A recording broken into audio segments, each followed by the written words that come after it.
ఉపాధ్యాయ లోకం అందరికీ మీ ఉషా నమస్సుమాంజలు. ఈరోజు నేను చెప్పే విషయంని వింటే మీకు చాలా ఆనందంగా అనిపిస్తుంది. మై డియర్ టీచర్స్, నేను స్వేచ్ఛ కోసం మాట్లాడాలనుకుంటున్నాను. ఏంటి కొత్తగా ఈవిడ స్వేచ్ఛ కోసం మాట్లాడుతుంది అని మీరు అనుకుంటున్నారా? అవునండి, నేను పాతదైన కొత్తగా స్వేచ్ఛ కోసం ఎందుకో మీతోని మాట్లాడాలని చాలా రోజుల నుంచి అనుకుంటున్నాను. కానీ ఆ సమయం ఇప్పుడు వచ్చింది నాకు. ఎందుకంటే అది మనం అనుభవించి చెప్తే బాగుంటుంది, కానీ చదివి చెప్తే బాగోదని నా అభిప్రాయం. మరి ఈవిడ ఏంటి అనుభవించేసింది, ఏమిన్నాళ్ళు స్వేచ్ఛగా లేదా అని మీరు అనుకోవచ్చు. అదే విషయానికి వస్తానండి. స్వేచ్ఛ అది చాలా అందమైన పదం.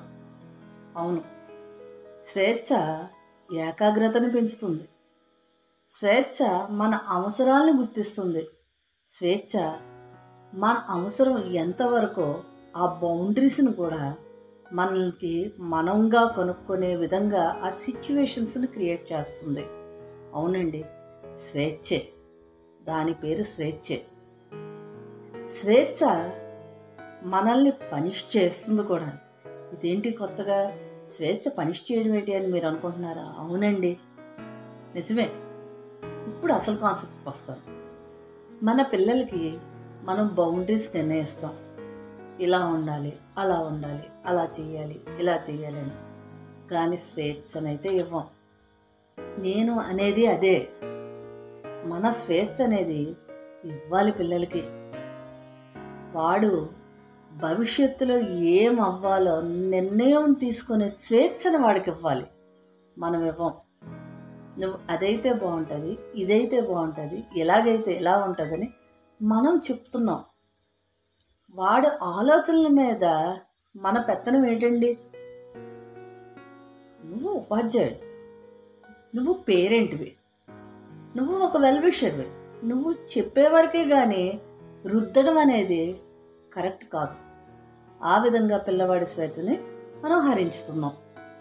అదేవిధంగానే స్వేచ్ఛ ఎంతవరకు మన అవసరమో అంతవరకు తీరుస్తుంది అన్నాం. అవును, స్వేచ్ఛగా ఉంటే తన కెపాసిటీ ఏటో తనకు తెలుస్తుంది.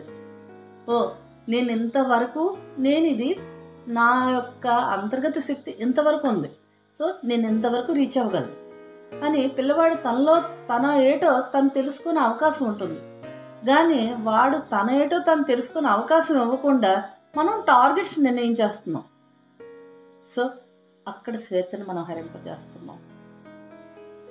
తనేటో తను తెలుసుకొని, తన శక్తి సామర్థ్యాలు ఏటో తను తెలుసుకున్నాడు పిల్లవాడు. స్వేచ్ఛగా తన అవసరం ఎంతవరకు ఉందో, తన అవసరాన్ని తను ఎంతవరకు రీచ్ అవ్వగలడో తనను తానే దాన్ని ఒక రకమైన ప్లానింగ్ సెక్షన్ అనేది చేసుకోగలడు. అది మనం ఇవ్వడం లేదు. స్వేచ్ఛ పనిష్ చేస్తుంది అని అంటాను. నిజమే.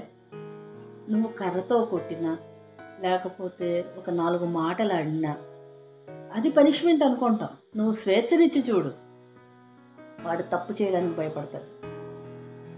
అవును, నిజమే. అది 1 minute. అది 100కి 100 రూపాయలు నిజమండి.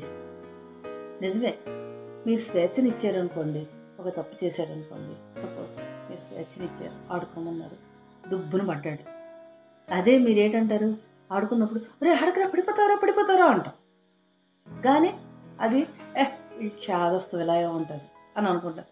మీరు ఆడనివ్వండి, మీరు కేవలం జస్ట్ చిన్న ఇన్స్ట్రక్షన్సే ఇవ్వండి, కానీ దాన్ని బైండప్ చేయకండి. అప్పుడు వాడికి స్వేచ్ఛనివ్వండి. వాడు ఏం చేస్తాడు? వాడికి ఆ పీక్ మూమెంట్లోకి వెళ్ళేసరికి మీ మాటలు గుర్తొస్తూ ఉంటుంటాయి. అవును కదా, చెప్పారు కదా, నిజమే కదా అని.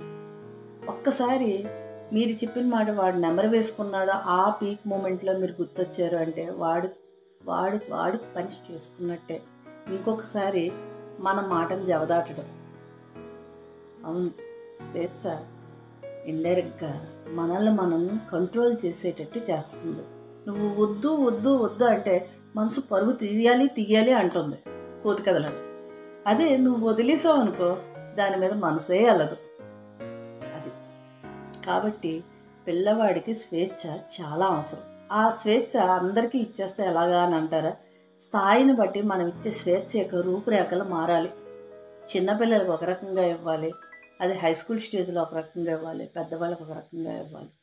అంతే చెప్తే అందరికీ ఒకే రకమైన స్వేచ్ఛ ఇచ్చేస్తే ఏమైపోతుంది, ఈవిడ ఇలా అంటుందంటే ఒక్కసారి ఒక పిల్లవాడికి ఇవ్వండి, లేకపోతే మీకు మీరు స్వేచ్ఛ ఇచ్చుకోండి. మీకు మీరుగా స్వేచ్ఛనివ్వండి, మీ ఆలోచనలకు స్వేచ్ఛనివ్వండి. అప్పుడు మీరేటో మీకు తెలుస్తుంది. మీరేటో మీకు తెలిసినప్పుడు పిల్లవాడికి ఇవ్వడంలో తప్పులేదు కదా. సో మై డియర్ టీచర్స్, పిల్లలకి కొంచెం స్పేస్ ఇవ్వండి. వాళ్ళ నిర్ణయాలు వాళ్ళు తీసుకునేంత అవకాశం ఇవ్వండి. పేరెంట్స్ కన్నా మన దగ్గర ఎక్కువసేపు ఉంటారు కాబట్టి వాళ్ళని సిలబస్ని బంధించకండి, టార్గెట్స్ ఇవ్వకండి, నువ్వు ఫస్ట్ రావాలని చెప్పకండి. సిచ్యువేషన్స్ క్రియేట్ చేయండి. అప్పుడు ప్రతి పిల్లవాడు కూడా తనేట తను నిరూపించుకునే క్షణం వస్తుంది. సో ఇట్లు మీ ఉష.